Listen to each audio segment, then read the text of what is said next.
Hello, it's me, Justiniano Alves, a senior Sitecore developer.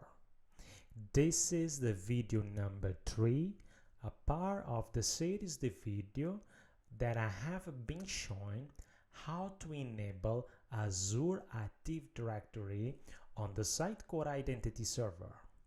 Video number 1 shows you how to set up just on the Microsoft Azure side. Video number 2 walk you through the steps that you need to do to configure the Azure Active Directory on the Sitecore Identity Server host. So we have done both configuration on Azure Active Directory in the Microsoft platforms. Also, we have done the configuration on the Sitecore Identity Server website or host.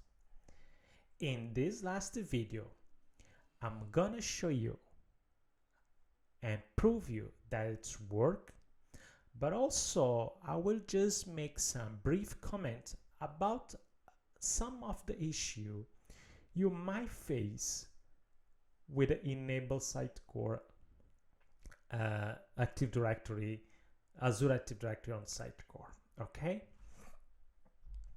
Okay, first of all, the most important, I'm gonna just give a demo to show that it's work. Okay, I'm gonna share my screen with you.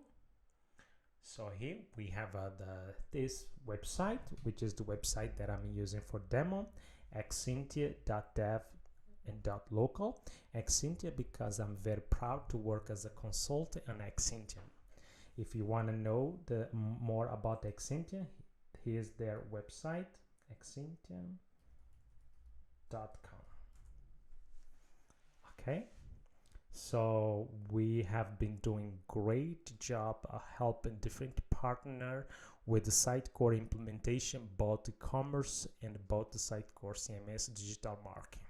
Okay, so here on the Sitecore, basically we're gonna just click put it Sitecore to log in. It will take us to redirect us to the Sitecore Identity Server, and then when we got redirected to the Sitecore Identity Server, okay, something gone wrong. I have because the Sitecore Identity Server is expecting me to use the HTTPS version. Okay. Okay, good.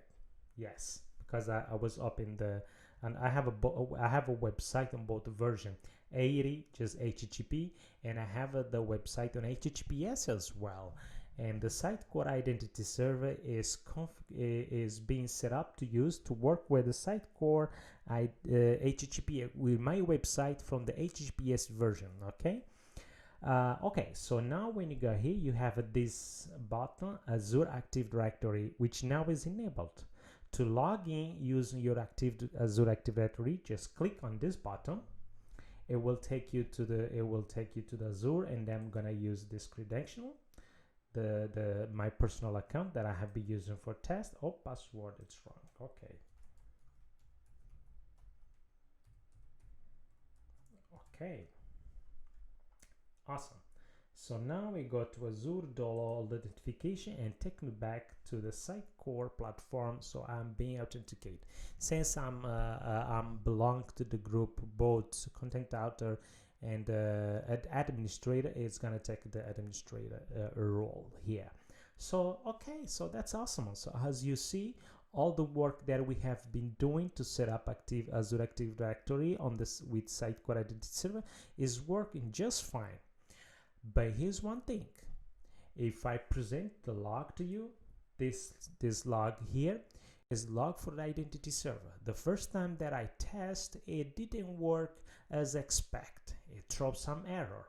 But the error is pretty clear. It said that I did not enable the ID token, and that's true. If you record the video number 2, where we review all the changes that we did on the Sitecore Active Directory, if you review those video, we did not enable the ID token, but when I find out the error, I come back and review all the work, and then I enable them. Okay, so that's awesome. I think that's another thing. One issue that I faced before with Active Directory, when your organization has a lot of security groups or roles, it will throw some error. And the reason is that because for my case, because the request that it's coming in HTTP header, it was the size of the HTTP header, it was over the limit that being set up for local machines. So we have to go to register, and then a register I have to increase the request I think is the request size limit, and then there's another parameter that I have to request. But I'm gonna make another blog about this issue, because I know a lot of folks might face this issue, so just want you to be aware about that. But there's another thing.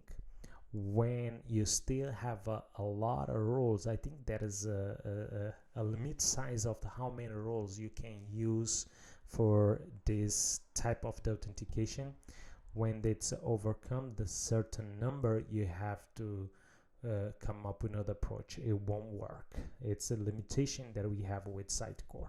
Okay, but I'm hoping one next video that I could be doing is to cover about some troubleshooting steps with the Sitecore, that you might face when you enable the Sitecore Active Directory. So stay tuned, and then if you like this short 3 video, please /thumbs up, and then subscribe to the channel, and you will keep update when I post more video like this.